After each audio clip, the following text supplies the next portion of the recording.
नमस्कार दोस्तों। लॉकडाउन का मजा बहुत ले रहे हैं आप लोग। आज आइए थोड़ा सा हम लोग पढ़ाई करते हैं। ठीक है, पढ़ाई में आप लोग देख रहे हैं MSIC साइंस क्लासेस।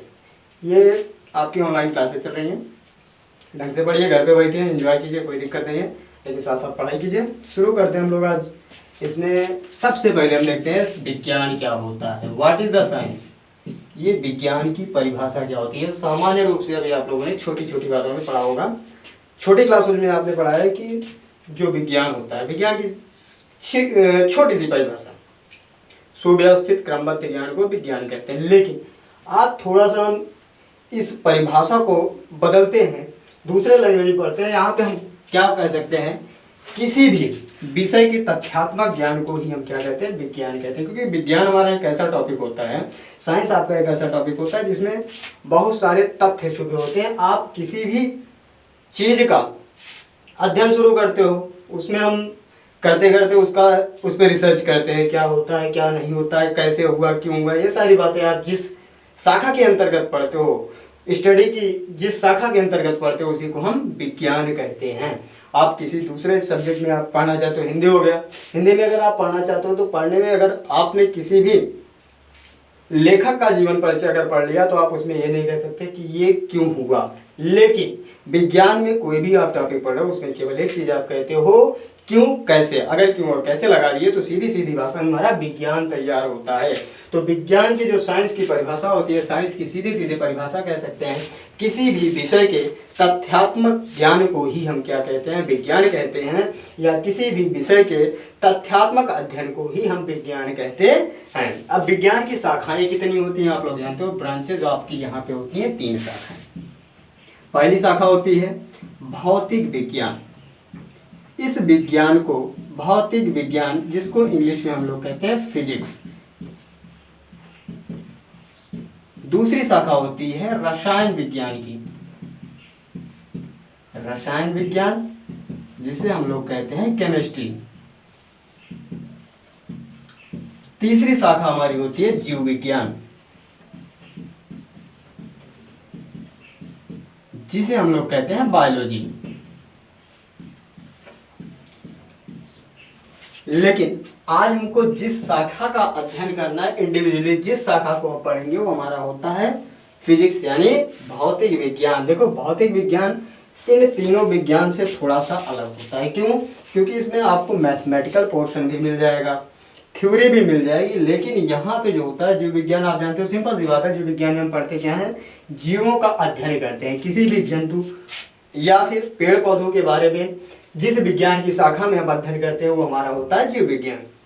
जबकि फिजिक्स के अंतर्गत हम क्या कहते हैं, किसी भी वस्तु के होने वाले बाहरी गतिविधियों का जो अध्ययन किया जाता है, वो विज्ञान की शाखा होती है भौतिक विज्ञान। यानी सिंपल से लैंग्वेज में हम कह सकते हैं, जिसके द्वारा हम प्रकृति में होने वाली घटनाओं का अध्ययन करते हैं, विज्ञान की उस शाखा को भौतिक विज्ञान कहते हैं। यानी विज्ञान की वह शाखा जिसके अंतर्गत हम प्रकृति में होने वाली घटनाओं का अध्ययन करते हैं, उसे हम भौतिक विज्ञान कहते हैं। अब देखिए, भौतिक विज्ञान, सिंपल सी बात, हमको केवल बात करनी है इंडिविजुअली भौतिक विज्ञान फिजिक्स की। इसको अभी हम लोग इरेज कर देते हैं, इसकी बात नहीं करेंगे, केवल बात करेंगे तो भौतिक विज्ञान की। देखो, एक बार फिर से हम रिवीजन के तौर पे लिख लेते हैं, समझ लेते हैं। विज्ञान क्या होता है, किसी भी विषय के तथ्यात्मक अध्ययन को ही विज्ञान कहा जाता है। अब इसमें आता है आपका भौतिक विज्ञान यानी फिजिक्स। फिजिक्स की परिभाषा होती है प्रकृति में होने वाली भौतिक घटनाओं या बाहरी घटनाओं को ही हम क्या कहते हैं, भौतिक विज्ञान कहते हैं। यानी जिसके द्वारा हम प्रकृति में होने वाली किसी भी बाहरी घटना का अध्ययन करते हैं, जैसे आपका ऊर्जा हो गया, द्रव्यमान हो गया, ये सारी चीजें जिसके शाखा के अंतर्गत पढ़ते हैं, वही हमारा क्या कहलाता है, फिजिक्स कहलाता है। अब फिजिक्स में मोस्ट इम्पॉर्टेंट टॉपिक चैप्टर जो हमारा होता है, पहला चैप्टर आपका है मापन। देखिए, मापन को इंग्लिश में बोलते हैं मेजरमेंट। अब मेजरमेंट क्या होता है, ये सबसे इम्पॉर्टेंट चैप्टर। यानी फिजिक्स में अगर हम कहें, साइंस में अगर आप पढ़ रहे हो, तो रीढ़ की हड्डी जो मानी जाती है, वो पहले चैप्टर मापन को मानी जाती है।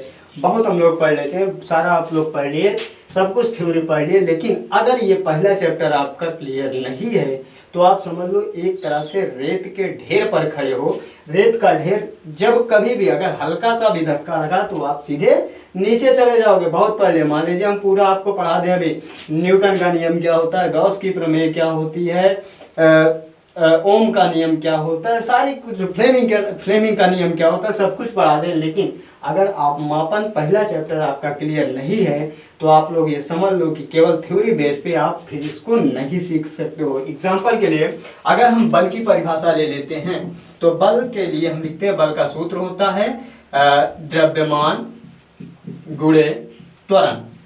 ठीक है, अगर द्रव्यमान गुणे त्वरण होता है, आपको परिभाषा पता है, कहीं भी अगर परिभाषा पूछी जाती है तो परिभाषा आप लिख सकते हो, सूत्र पूछा जाता है आप सूत्र लिख सकते हो। लेकिन अगर क्वेश्चन हमसे एक क्वेश्चन ये इस तरह से पूछ लिया कि किसी वस्तु का द्रव्यमान 15 ग्राम है, यानी वस्तु का द्रव्यमान कितना है 15 ग्राम, और जो 5 मीटर प्रति सेकंड स्क्वायर के साथ, यानी त्वरण इसका क्या हो गया 5 मीटर प्रति सेकंड स्क्वायर के साथ त्वरित होती है, वस्तु पर लगने वाला बल ज्ञात कीजिए। अगर सिंपल सा आपका ये चैप्टर कंप्लीट नहीं है, ये केवल आप पढ़ लियो, ऊपर से पढ़ लियो, परिभाषा पढ़ लियो, सूत्र पढ़ लियो, तो आप सीधे सीधे जानते हो। सही बात है, बल का फार्मूला हमसे पूछ रहा है यहाँ पे बल, तो बल का फार्मूला आप लोग जानते हो, ये लिखा हुआ है द्रव्यमान गुणे त्वरण, तो आप सीधे सीधे कहोगे बस लगा दिए बल बराबर द्रव्यमान यानी 15 गुणे 5। तो क्या आपका सही होगा? आंसर आपका सही आएगा? एकदम गलत। क्यों? क्योंकि इसके साथ अभी क्या है, ये मात्रक मापन आपका गलत है। ये द्रव्यमान जो ग्राम में लिखा है, ये द्रव्यमान आपका ग्राम में है, यहाँ पे ये मीटर प्रति सेकंड में है, तो इसको चेंज करना होगा। यही सीखना है पहले चैप्टर के अंतर्गत, यही चीज़ें हमको सीखनी है। तो सबसे पहले देखो यही चीज़ हम सीखने का प्रयास करेंगे कि मापन क्या है। ठीक है, तो मापन की परिभाषा आप लोग पहले देखते हैं क्या होता है, मापन क्या है। अब देखिए मापन क्या होता है। मापन में देखो कोई भी चीज आपको मापनी होती है। सिंपल सा एग्जांपल हम लोग लेते हैं, अगर कोई भी वस्तु हम खरीदते हैं, बनिया की दुकान पे हम लोग जाते हैं, तो कोई भी चीज एग्जांपल के लिए हम मान लेते हैं हमको चीनी लेना है। पहले की बात करते हैं, तो अगर हमको चीनी लेना है तो चीनी लेने के लिए हम काटते कहाँ हैं, बनिया के पास जाएंगे। अगर चीनी हम उसके मांगते हैं 1 किलो चीनी लिए, तो वो क्या करता है, उसका जो तराजू होता है उसके एक तरफ बाट रखता है, दूसरी तरफ हमारी चीनी रखता है। बाट में क्या होता है 1 किलोग्राम। यही प्रक्रिया तो क्या है, मापन है। यानी सिंपल सी बात अगर हम कहें तो यहाँ पे जो 1 किलोग्राम लिखा गया है, सीधी सीधी भाषा में इसको हम बोलते हैं किसी वस्तु का परिमाण। यानी 1 किलोग्राम क्या है, परिमाण। अगर हम चीनी का एग्जांपल लेके पढ़ रहे हैं तो इसको लिखेंगे 1 किलोग्राम। यानी अब हम यहाँ पे देखें एक क्या है, एक हमारा है किसी वस्तु का आंकिक मान या न्यूमेरिकल वैल्यू, ये हो गया आपका आंकिक मान। और ये किलोग्राम क्या होता है, मात्रक, इसी को बोलते हैं मात्रक। अगर इन दोनों को आपस में गुणा कर देते हैं तो सीधी सीधी वैल्यू आ जाती है परिमाण। अब परिमाण की बात, तो मापन हम कह सकते हैं किसी वस्तु के आंकिक मान और मात्रक के गुणनफल को ही उसका परिमाण कहा जाता है। और मापन क्या होता है कि किसी भी भौतिक राशि के आंकिक मान और मात्रक के तुलनात्मक अध्ययन को ही मापन कहा जाता है। यानी किसी भी भौतिक राशि का आंकिक मान लेते हैं और उस राशि का मात्रक होता है, उनकी तुलना आपस में कर देते हैं तो हमको मिलती क्या है, मेजरमेंट मिल जाती है। यानी कुल मिलाकर हमको मापन मिल जाता है। लेकिन यहाँ पे बार बार एक शब्द आ रहा है कि भौतिक राशि। अब यहाँ पे ये भौतिक राशि क्या है, सब कुछ तो पढ़े हम लोग, यहाँ पे मापन में पढ़े किसी भी भौतिक राशि के आंकिक मान और मात्रक के तुलनात्मक अध्ययन को ही मापन कहते हैं। लेकिन अब सीधे सीधे हमको जानकारी लेनी है कि भौतिक राशि क्या होती है, यानी फिजिकल क्वांटिटी क्या होती है। तो भौतिक राशि की बात करते हैं तो सीधे सीधे लफ्जों में कह सकते हैं कि जिन राशियों का मापन किया जा सकता है उनको हम भौतिक राशियां कहते हैं। अर्थात देखो जैसे हमारी एक सीधी सी लंबाई हो गई, अगर कोई भी दूरी है या लंबाई है, अगर हम मान लेते हैं ये पेन है हमारी, पेन को अगर हमको नापना है, हम इसको बोल दें कि इसकी लंबाई क्या होगी, तो सिंपल सा आप यहाँ पे लिख दिए, मान लीजिए 5 सेंटीमीटर, 10 सेंटीमीटर या कुछ भी लिख दिए, तो सिंपल सी क्या हो गई, लंबाई हो गई। यानी इसकी लंबाई को हम क्या कर सकते हैं, माप सकते हैं। तो ये क्या माप रहे हैं, लंबाई है, तो लंबाई हमारी क्या हो जाएगी, भौतिक राशि। अगर ये पूछे कि इस पेन का द्रव्यमान कितना होगा, वजन कितना होगा, तो सिंपल सा आप कहोगे 10 ग्राम या फिर 50 ग्राम, जितना भी होगा, तो सीधे सीधे एक वैल्यू हमको मिल रही है। यानी आंकिक मान और मात्रक का गुणनफल किया जा सकता है, तो उसी को हम क्या बोलते हैं, मापन कहते हैं। तो ये जिस राशि का मापन किया जा सकता है या जिस राशि को मापा जा सकता है, उन राशियों को ही भौतिक राशि कहा जा सकता है। अब एग्जाम्पल के लिए अगर हम कहते हैं आज हम बहुत खुश हैं, तो हमारी खुशी का कोई अनुमान नहीं लगाया जा सकता है। किसी भी ऐसी राशि जो हमारी खुशी को माप सकता है, ऐसी कोई राशि नहीं है।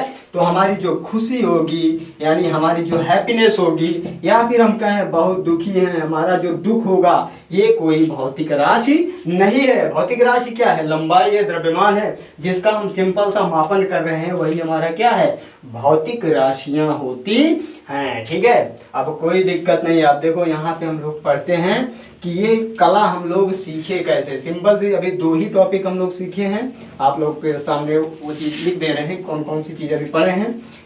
पहली चीज़ तो हम यहाँ पे पढ़े थे विज्ञान की परिभाषा, व्हाट इज द साइंस। अब उसके बाद दूसरी चीज़ हम क्या पढ़े हैं, मापन। ठीक है, तीसरी चीज़ हम लोग क्या पढ़े हैं, भौतिक राशि। ये 3 चीज अभी तक हम पढ़े हैं कि ये तीनों चीजें क्या होती हैं। पहली चीज विज्ञान क्या होता है, किसी भी विषय का तथ्यात्मक अध्ययन ही विज्ञान कहलाता है। दूसरी चीज मापन क्या होता है, किसी भी भौतिक राशि के आंकिक मान और मात्रक का जो तुलनात्मक अध्ययन होता है वो मापन कहलाता है। तीसरी चीज होती है भौतिक राशि क्या होती है, तो वे राशियां जिनका मापन किया जा सकता है या जिनको मापा जा सकता है उसे हम कहते हैं भौतिक राशि। अब भौतिक राशि में 2 चीजें आती हैं, आप जानते हो आंकिक मान होता है और उसका मात्रक होता है। लेकिन यहाँ पे जो है पहले हम लोगों को मात्रक की जानकारी नहीं थी, केवल ये तो जानते थे ये चीज हमको मापना है, लेकिन ये नहीं जानते थे कि किससे मापना है, उसका आपका मात्रक क्या होगा। मात्रक यानी सिंपल सी बात है, मात्रक क्या होता है, अगर मात्रक की बात करते हैं तो मात्रक की बात करें तो मात्रक क्या होता है, किसी भी भौतिक राशि को पूर्ण रूप से व्यक्त करने के लिए आंकिक मान के साथ जिस चीज का प्रयोग करते हैं उसे हम क्या कहते हैं, मात्रक कहते हैं। अब यहाँ पे देखो मात्रक की जानकारी अब हमको पहले थी नहीं। अगर कोई चीज मापना होता है, एग्जाम्पल के लिए जो बड़े बुजुर्ग थे हमारे, अगर उनको कोई चीज मापनी होती, एग्जाम्पल के लिए ये कलम मापनी होती थी, अगर इनसे कलम हम पूछ लिए कि ये कलम की लंबाई क्या होती थी, कोई पैमाना नहीं था, कोई भी मात्रक नहीं था मापने का, सीधे सीधे हाथ उठाते ये मापते थे, इतना है, अंगुल इस तरह अंगुलियों से मापते, 5 उंगली 6 उंगली, इस तरह की लंबाई वो मापते थे। तो हुआ क्या कि जब भारत में अंग्रेजों का शासन हुआ तो उस टाइम पे कोई भी चीज़ उनको मापनी होती, कोई भी चीज़ पूछते, अगर कह दिए कि आज किसी भी मजदूर को अगर काम दे देते कि आज तुमको इतना खेत क्या करना है, आप कितना खेत जोत सकते हो, तो क्या करता, सिंपल सी बात होती थी, सीधे सीधे पैर से माप लेते, ये 3 पैर 3 कदम हमको मापना है, जोतना है, उसके बाद कुछ नहीं। और जब काम करने की बारी आती है तो 3 कदम छोटा छोटा। लेकिन कहीं पे भी अगर कोई चीज़ लेने की बारी आती तो उसको क्या कर देते थे, बड़ा बड़ा, जिसे हमारे गांव की भाषा में क्या कहते हैं, बित्ता या कदम से मापते हैं ना, कि कोई भी लंबाई मापी होती है 5 कदम, अभी भी हम लोग करते हैं, भूले नहीं, उन्हीं के वंशज है ना, तो भूलेंगे थोड़ी। तो हम लोग करते क्या है कि मान लीजिए आप लोग क्रिकेट खेलने जाते हो, जब भी क्रिकेट खेलने जाते हो, क्रिकेट की जो पिच होती है, पिच की लंबाई मापनी होती है, तो क्या करते हैं, फीता लेके दौड़ते हैं, कुछ नहीं करते, सीधे सीधे 20 कदम माप दिए, हो गया भाई, एकदम एग्जैक्ट माप होती है, कभी नहीं होगी। कहीं पे किसी का अगर कदम छोटा हो गया तो पिच की लंबाई छोटी हो गई, कदम बड़ा हो गया तो पिच की लंबाई बड़ी हो गई। तो ये लंबाई का होती है। ये सब देख के अंग्रेजों ने कहा ये मामला गड़बड़ है भाई, ये सब नहीं चलेगा, लेने की जगह पे क्या होता है आप लोग बड़ा कर देते हो और जहाँ देना होता है वहाँ पे छोटा छोटा कर देते हो। उन्होंने कहा कुछ नहीं, ये सब नहीं चलेगा। और उन्होंने कहा कि अब आप मापने के लिए एक पद्धति सबसे पहले आप ये मापोगे, FPS पद्धति, यानी ये बताई थी कि इसने ब्रिटिश शासन काल में आई थी, FPS पद्धति, इसलिए इसी को हम कहते हैं ब्रिटिश पद्धति भी कहा जाता है, ब्रिटिश पद्धति। अब देखो ये पूरी की पूरी पद्धति जो है ब्रिटिश पद्धति कही जाती है क्योंकि ये अंग्रेजों द्वारा चलाई गई थी, और इसमें एफ को हम मापते हैं फुट से, एफ को लिखा जाता है फुट से, पी क्या होता है पाउंड होता है, और यस क्या होता है आपका सेकंड होता है। यानी सिंपल सा हम देखें यहाँ पे तो जो लंबाई होती है किसी वस्तु की लंबाई अगर हमको मापनी होती है तो वस्तु की लंबाई, ये तो क्या हो गई भौतिक राशि हो गई, क्यों हो गई क्योंकि मापना है, और मापना किसको है लंबाई को ही मापना है, तो लंबाई हमारी क्या हो गई भौतिक राशि हो गई। इसका मात्रक अंग्रेजों ने बताया कि आप किस में मापोगे, फुट में मापोगे या फिट में मापोगे, फुट में हो सकते हो या फिर हम इसी को सिंपल भाषा में फिट भी कहते हैं। तो यहाँ पे जो राशि थी लंबाई को उन्होंने कहा FPS पद्धति में आप किस में मापोगे फुट या फिट में मापोगे, जबकि जो हमारा द्रव्यमान होगा द्रव्यमान को हम किस में मापेंगे पाउंड में मापेंगे, और उसके बाद जो समय होगा आपको अच्छा नहीं, लोग क्या करते थे पहले टाइम देखते थे, टाइम देखना होता था तो क्या करते थे ऊपर देखते थे आकाश की तरफ, हाँ सूरज बीच में आ गया तो आधा दिन बीत गया आधा समय बीत गया, अगर पीछे है तो कोई दिक्कत नहीं, लेकिन सर्दियों में क्या होता था जब सूर्य निकलेगा ही नहीं तो समय का पता कहाँ से चलेगा, तो इसलिए क्या किया उन्होंने कहा कुछ नहीं समय को हम किस में मापेंगे सेकंड में मापेंगे। तो 3 राशियों का उन्होंने मुख्यतः उल्लेख किया, पहली राशि थी लंबाई जिसको मापने के लिए FPS पद्धति में फुट या फिट का प्रयोग करते हैं, दूसरी लंबाई थी द्रव्यमान, और दूसरी राशि थी द्रव्यमान को मापने के लिए हम पाउंड का प्रयोग करते हैं, तीसरी थी समय को मापने के लिए हम सेकंड का प्रयोग करते हैं। देखो इसका प्रचलन अब भी है, कहीं कहीं देखो लंबाई होती है क्या मापी जाती है फुट में मापी जाती है, जैसे आप बर्थडे केक खरीदते हो केक का वजन किस में किया जाता है पाउंड में ही किया जाता है, तो यानी द्रव्यमान का मापन किस में होगा पाउंड में होगा, और समय का मापन किस में होगा सेकंड में होगा। ये पद्धति कब तक चली थी 1947 तक ब्रिटिश पद्धति बड़े आराम से चली, क्यों क्योंकि उस टाइम तक अंग्रेजों का शासन था, इसीलिए FPS पद्धति को एक सिंपल सा ट्रिक समझो, ब्रिटिश लोग यहाँ पे शासन करते थे सबसे पहले, और सबसे पहले वही लाए थे FPS पद्धति, इसलिए FPS पद्धति को हम क्या कहते हैं ब्रिटिश पद्धति कहते हैं। और 1947 तक बड़े आराम से ये आपका चला जो है FPS पद्धति, लेकिन उसके बाद 1947 के बाद जब 1947 के बाद हमारा देश क्या हो गया आज़ाद हो गया, क्या हुआ देश 1947 के बाद जब हमारा देश आज़ाद हुआ तब क्या हुआ कि फ्रांस के जो लोग थे फ्रांसीसी जिसको हम बोलते हैं फ्रांसीसी लोग यानी फ्रांस जो था देश, वहाँ के लोग क्या किए भारत के लोगों से पूछे क्या वास्तव में आप लोग आज़ाद हो गए हो, सिंपल सी बात बताओ भाई आज़ाद हुए हो कि नहीं, एकदम गर्व से बोले भाई आज़ाद हो गए, बहुत लड़ाई लड़े हम लोग आज़ाद हो गए। लेकिन फ्रांसीसियों ने क्या कहा अब भी तो आप उन्हीं का प्रचलन आजमा रहे हो, उन्होंने आपको बता दिया ये FPS पद्धति होती है, लंबाई को फुट में मापो, द्रव्यमान को पाउंड में मापो, समय को सेकंड में मापो, आप उसी को लेके चल रहे हो, तो यानी अब भी तो आप उसके गुलाम हो। तब क्या हुआ भारतीयों का दिमाग थोड़ा सा घूमा, उन्होंने कहा ठीक है भाई हम अपने वही आते हैं कदम और बित्ता वाले मापन पे, लेकिन फ्रांसीसियों ने कहा नहीं वो मापन गड़बड़ है, तो कहा आप करें क्या, ना इधर के ना उधर के जाए कहाँ, तो फ्रांसीसियों ने कहा कि छोड़ो सारी बात, आप हमारी एक पद्धति है उसको अपना उससे मापो, और उस टाइम जो फ्रांस के लोग थे उन्होंने दे दिया CGS पद्धति, और CGS पद्धति क्या थी ये 1960 ईस्वी में क्या हुआ इनको यहाँ पे मान्यता मिल गई, यानी चलते चलते कुछ दिन तो चला था ना, इसे थोड़ी है कि 1947 में ही खत्म कर दिया गया, धीरे धीरे चल रहा था, और 1960 ईस्वी में CGS पद्धति को मान्यता दी गई। CGS पद्धति का मतलब क्या हो गया, C से लिखा जाए तो सेंटीमीटर होता है, ठीक है, G से लिखा जाए तो ये होता है ग्राम, और S को देखा जाए तो ये वही होता है सेकंड। यानी अब फ्रांसीसियों ने जो फ्रांस के लोग थे फ्रांसीसी वैज्ञानिकों ने जो मापन की पद्धति थी आपकी राशि वही होगी लंबाई लंबाई को जो था वो मापना शुरू कर दिए, किसमें, बोले भाई इसको मापो सेंटीमीटर में। जो द्रव्यमान था, द्रव्यमान को बोले अब मापो इसको किसमें, ग्राम में। जो अभी तक आप पाउंड में माप रहे हो, बहुत छोटा मात्रा है। उसके बाद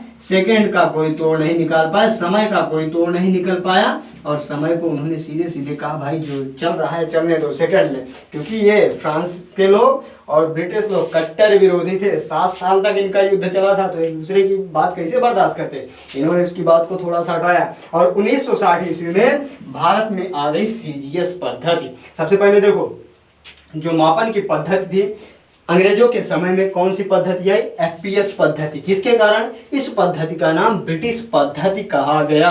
और ब्रिटिश पद्धति लगभग 1947 तक सुचारू रूप से चली, लेकिन उसके बाद फ्रांसीसियों ने क्या किया, भारत के लोगों को थोड़ा डाइवर्ट किया और कहा कि ये जो मापन की प्रक्रिया है ये बहुत छोटी है, आप बहुत छोटा छोटा मापते हो, थोड़ा सा आप इससे ऊपर उठो और थोड़ा सा बड़े मात्रक में आओ। और उन्होंने बता दिया कि अब आप मापो सीजीएस पद्धति। सीजीएस पद्धति 1960 ईस्वी तक चली। 1960 ईस्वी में सीजीएस पद्धति में बताया कि लंबाई का मात्रक आप मापो सेंटीमीटर में, और द्रव्यमान का मात्रक आप रखो ग्राम, और समय का मात्रक रखो सेकंड, यानी सेकंड ही रखा गया कि समय का मात्रक आपका क्या होगा, सेकंड होगा। इतने में किसी को कोई दिक्कत हो भाई तो बताइएगा आप लोग। तो अभी तक हमने देखा कि एफपीएस पद्धति को देखा, उसके बाद सीजीएस पद्धति को देखा। सीजीएस पद्धति चली कहाँ तक, 1960 तक चली। 1960 ईस्वी में फ्रांस के ही एक वैज्ञानिक गियोर्गी, उन्होंने बताया कि जो आपकी सीजीएस पद्धति, सीजीएस में हम क्या लंबाई को सेंटीमीटर से मापते थे, द्रव्यमान को ग्राम से मापते थे, समय को सेकंड मापते थे। अब इन्होंने कहा ये थोड़ा सा छोटा है, इसे आप थोड़ा सा ऊपर उठो। और 1960 ईस्वी में गियोर्गी नामक वैज्ञानिक ने एमकेएस पद्धति को बताया। एमकेएस पद्धति का मतलब यहाँ पे लंबाई का जो मात्रक रखा गया वो मीटर रखा गया, और उसके बाद जो द्रव्यमान था, द्रव्यमान का जो मात्रक था उसको किलोग्राम रखा गया। फिर उसके बाद समय के मात्रक में कोई परिवर्तन नहीं हुआ, समय के मात्रक को केवल सेकंड ही लिखा गया। ये 1960 की बात हो गई। 1960 में एमकेएस पद्धति चली, लेकिन 1960 के बाद थोड़ा सा दिक्कत क्या हो गई, दिक्कत ये होने लगी कि अब जो पद्धतियां अलग अलग देश में, जैसे शुरू में ये ब्रिटिश पद्धति थी, ब्रिटिश के लोग जो थे यानी इंग्लैंड के जो लोग थे वो एफपीएस पद्धति का प्रयोग करते थे। अब वो भारत में आ गए, भारत में राज करने लगे तो वहां भी एफपीएस पद्धति दे दी। लेकिन उसके बाद भारत में आके फ्रांस के लोगों ने सीजीएस पद्धति दी, तो यानी इंग्लैंड में चल रही है एफपीएस पद्धति, फ्रांस में चल रही है सीजीएस पद्धति, लेकिन इंडियन जो है वो हमारे अभी भी प्रयोग किसका कर रहे हैं, एफपीएस और सीजीएस दोनों को कर रहे थे, लेकिन एमकेएस में भी उन्होंने अपना प्रवेश कर लिया। तो यहाँ पे एमकेएस तक पहुंचे।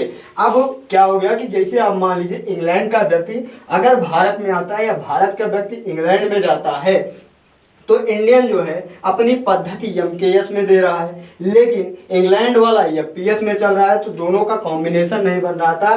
फ्रांस के जो लोग थे वो सीजीएस में चल रहे, तो यानी हर देश में अलग अलग पद्धतियां चल रही थी, जिसके कारण मापन में बहुत सारी दिक्कत आ रही थी। तो 1971 ईस्वी में इन सब का एक सलूशन निकाला गया, जिस पद्धति का नाम दिया गया यसाई पद्धति। यानी ये पद्धति जो थी इंटरनेशनल पद्धति, इसका नाम था standard international system of unit, यानी अंतरराष्ट्रीय पद्धति है।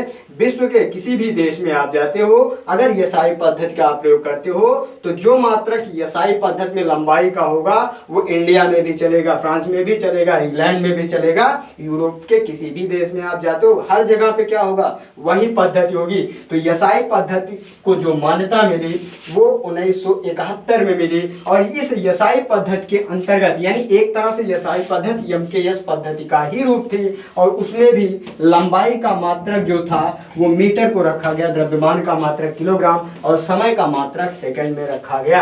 इस तरह से आधुनिक युग में अगर देखें तो एफपीएस से चल के, एफपीएस क्या हम लोग बात करते हैं वही कदम वाली बात, इंडियन जो था कदम हाथ बीता इस तरह से नापता था, वहां से चलते हुए अब पहुंचा कहां है, यसाई पद्धति में। यानी अगर हम के लगभग की बात करें, उसके बाद से आज तक आधुनिक युग तक हमारा जो सफर था, पद्धतियों का जो सफर था, मापन का जो सफर था, वो एफपीएस, सीजीएस, एमकेएस से होता हुआ अभी एसआई पद्धति पर रुका हुआ है। और आधुनिक युग में जो मापन की प्रक्रिया है, जो पद्धति अपनाई गई है, वो एसआई पद्धति है। अब इसके बाद देखो सिंपल सी बात है, राशियों की बात करते हैं। भौतिक राशि आपकी जो थी वो दो प्रकार से हो गई। अब यहाँ पे भौतिक राशियों की भी हम लोग चर्चा ही नहीं किए, तो भौतिक राशि हमारी जो होती है, यहाँ पे अब चर्चा कर लेते हैं भौतिक राशि। फिर से हम लोग आते हैं फिजिकल क्वांटिटीज पे, यानी भौतिक राशि की। तो भौतिक राशि की शुरू में ही आपको परिभाषा बताई गई कि जिन राशियों का मापन किया जा सकता है उसे हम भौतिक राशि कहते हैं। अब ये राशियां आपकी होती हैं दो प्रकार की, एक तो होती है आपकी मूल राशि और दूसरी राशि आपकी होती है व्युत्पन्न राशि।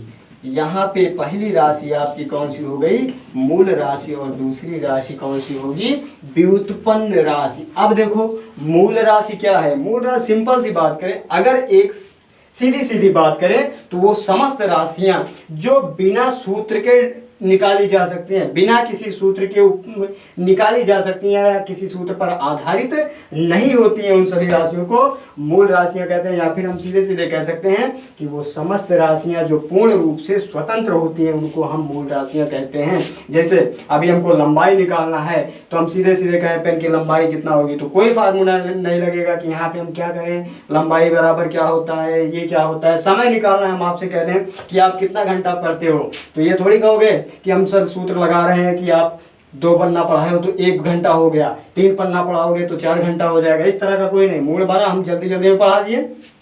तो ये सब राशियां, द्रव्यमान हो गया, किसी का वजन मापना है, कोई फार्मूला आपका नहीं लगना है, यानी बिना सूत्र के जिन राशियों को हम माप लेते हैं उसे हम मूल राशियां, या लिखित रूप में हम कहें तो वे समस्त राशियां जो पूर्णतः स्वतंत्र होती हैं उसे हम मूल राशियां कहते हैं। जबकि व्युत्पन्न राशियों की बात करते हैं तो वो राशियां जो सूत्र पर आधारित होती हैं, किसी न किसी सूत्र के ऊपर ही डिपेंड होती हैं, उन्हें हम व्युत्पन्न राशियां, या जो राशियां 2 या 2 से अधिक मूल राशियों से मिलकर बनती हैं उनको हम व्युत्पन्न राशि कहते हैं। एग्जाम्पल के लिए अगर हम आपसे कह दें ये बताओ भाई चाल क्या है, तो चाल अगर हम कह दें चाल बराबर, आप सीधे कहोगे सर दूरी बटा समय, तो दूरी बटा समय की बात करें तो 2 राशियां आई, पहली राशि आपकी दूरी आई, या आपकी दूसरी राशि है क्या आ गई, समय। बिना दूरी और समय के आप चाल को नहीं निकाल सकते हो। अगर हम कह दें कोई व्यक्ति 15 किलोमीटर की दूरी या 15 मीटर की दूरी तय करता है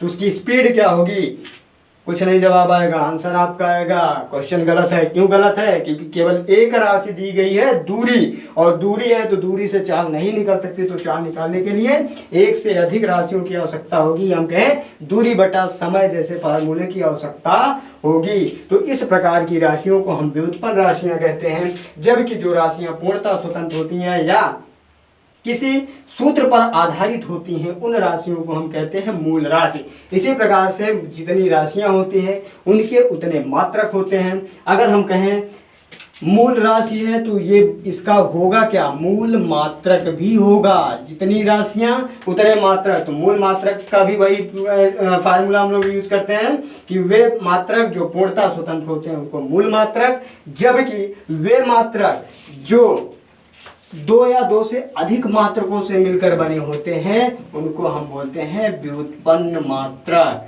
ठीक है, तो यहाँ पे पहला आया आपका मूल राशि, दूसरी राशि है व्युत्पन्न राशि, फिर उसके बाद आया मूल मात्रक, दूसरा है आपका व्युत्पन्न मात्रक। अब यहाँ पे देखो हम बात करते हैं मूल राशियों और व्युत्पन्न राशियों की। तो मूल राशियों की संख्या अगर हम देखें, मूल राशियों की संख्या जो है वो कितनी है, 7, केवल 7 है। जबकि व्युत्पन्न राशियों की संख्या कितनी होगी, इनफाइनाइट, अनंत। जितनी भी राशियां आप जोड़ते चले जाओ उतनी ही व्युत्पन्न राशियां बनती चली जाएंगी। लेकिन ये भी ध्यान देने योग्य बात है कि जो मूल राशियों की संख्या है 1960 तक केवल और केवल 6 थी, केवल और केवल 6 थी। लेकिन 1971 या हम कह सकते हैं 1960 के बाद, 1960 के बाद एक मूल राशि इसमें और ऐड की गई जिसको हम बोलते हैं पदार्थ की मात्रा। तो इस प्रकार से कुल मिला के मूल राशियों की संख्या 1971 में बन गई कितनी, 7। तो 1960 तक केवल 6 थी, लेकिन 1971 में आई 7 मूल राशि और लास्ट में ऐड हुई कौन सी, पदार्थ की मात्रा। जबकि व्युत्पन्न राशियों की संख्या अनंत होती है, जितनी भी व्युत्पन्न राशियां होंगी, जितनी भी 2 या 2 से अधिक राशियां आप मिलाते चले जाओ, आपकी व्युत्पन्न राशियां बनती चली जाएंगी। अब देखिए इसके बाद हम केवल मूल राशियों के नंबर और उनके मात्रकों की चर्चा करके बाकी क्लास ओवर करेंगे, बाकी बातें कल होंगी। तो देखिए सबसे पहले उन सभी मूल राशियों और मूल मात्रकों की बात करते हैं। तो एक तरफ हम यहाँ मान लीजिए लिख लेते हैं मूल राशि, यानी ये 7 मूल राशियां कौन सी थी। अब उनके मात्रक क्या लिखेंगे हम, वो भी लिखते चलते हैं, मूल राशि और मूल मात्रक। तो सबसे पहले देखो, पहली मूल राशि जो होती है वो लिखी जाती है लंबाई, और लंबाई या इसी को हम लिख सकते हैं दूरी। अब लंबाई या दूरी, इसका मूल मात्रक जो होता है एसआई पद्धति में, ये सारे सिस्टम चलेंगे एसआई पद्धति में, क्योंकि ये चला था 1956 से पहले, ये आया 1956 से 1960 के बीच में, लेकिन एमकेएस आया 1960 से 1971 तक। लेकिन आधुनिक युग में जो पद्धति चल रही है एसआई पद्धति चल रही है, और 1971 तक अब तक चल रही है। तो एसआई पद्धति में लंबाई का मात्रक क्या होता है, यहाँ पे होता है लंबाई का मात्रक मीटर। दूसरा होगा द्रव्यमान, द्रव्यमान का मात्रक यहाँ पे एसआई पद्धति में होता है किलोग्राम। तीसरा आपका आता है समय, तीसरा आपका आएगा समय, समय का मात्रक होता है सेकंड। फिर चौथी पद्धति का होती है ताप, ताप का एसआई पद्धति का होता है केल्विन होता है। फिर उसके बाद यहाँ पे आता है आपका पांचवी पद्धति क्या आएगी, ताप, पहला लंबाई, दूसरा द्रव्यमान, तीसरा समय, चौथा ताप, पांचवा है आपका विद्युत धारा। विद्युत धारा, विद्युत धारा का जो मात्रक होता है वो होता है एम्पियर। फिर उसके बाद ज्योति तीव्रता, छठा आता है आपका ज्योति तीव्रता, ठीक है, ज्योति तीव्रता, जिसका मात्रक क्या होता है कैंडेला, ठीक है। अब लास्ट में 1971 में जिसको ऐड किया गया वो था पदार्थ की मात्रा, और पदार्थ की मात्रा का जो मात्रक होता है वो होता है मोल। तो इस प्रकार से ये 7 मूल राशियां हैं, उनके 7 मूल मात्रक हैं। अब इसके बाद जैसे हम बात करेंगे व्युत्पन्न राशियों की, तो इन्हीं मूल मात्रकों को मिलाकर, यानी मूल राशियों को मिलाएंगे तो मूल मात्रक और मूल राशियों को आपस में मिलाते चलेंगे तो व्युत्पन्न राशि, और उन्हीं मात्रकों को आपस में मिलाते चलेंगे, यानी मूल मात्रकों को आपस में मिलाते चलेंगे तो व्युत्पन्न मात्रक प्राप्त होगा। अब कल हम चर्चा करेंगे इस पर, राशियों यानी मूल राशियों से मिला के व्युत्पन्न राशियों को बनाना, और बाकी चीज़ें जो होंगी आगे क्लास में बताई जाएंगी। आप लोग ढंग से पढ़िए। धन्यवाद।